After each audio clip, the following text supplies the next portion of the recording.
В нашу лабораторию обратился 16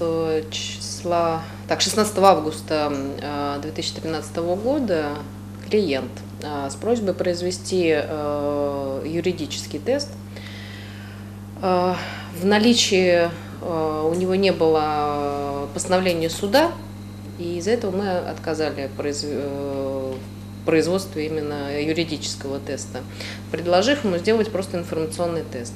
Нам были предоставлены образцы, опечатанные в конвертах, подписанные Саидов и двое участников, то есть предполагаемый отец Саидов и ребенок, честно сказать, не помню уже их имена, но на конвертах это было указано. Был произведен тест, 17 августа 2013 года выдан результат, ну и, собственно, все комментарии сейчас произведет наш сотрудник лаборатории, который проводил непосредственно этот тест. Сотрудник лаборатории Снежана Королева, заведующая лабораторией, которая вот в тот день проводила это исследование. В ходе проведения теста на отцовство между предполагаемым отцом, ребенком и матерью было установлено, что предполагаемый отец не является биологическим отцом.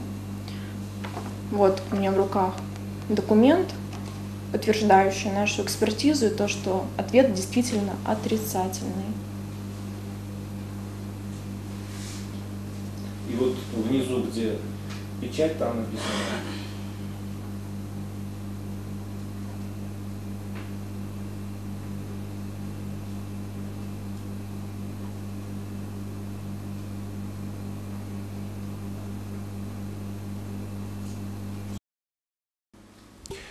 Игорь Юрьевич Урыбин, эксперт, который проводил эту экспертизу, это исследование, этот анализ.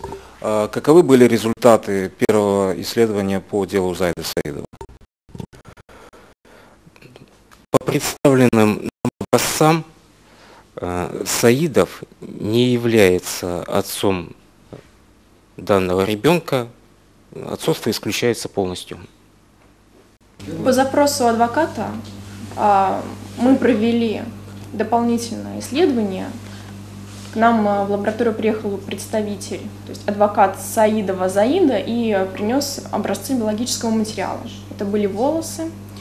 Мы определили генетический профиль и сравнили с предыдущим тестом. Генетические профили совпали. Соответственно, первая экспертиза наша подтверждается, отцовство действительно исключено.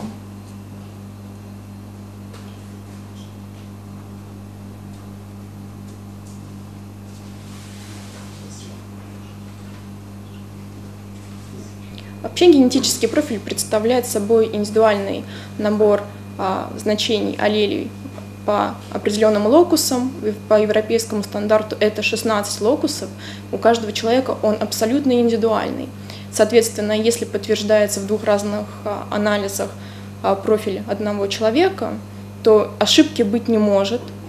Соответственно, наша первая экспертиза подтверждается, отцовство исключено. И об этом можно говорить со 100% уверенностью. Генетический профиль не изменяется на протяжении всей жизни человека, поэтому это является стопроцентным гарантом определения личности человека, что применяется в уголовной и судебной практике.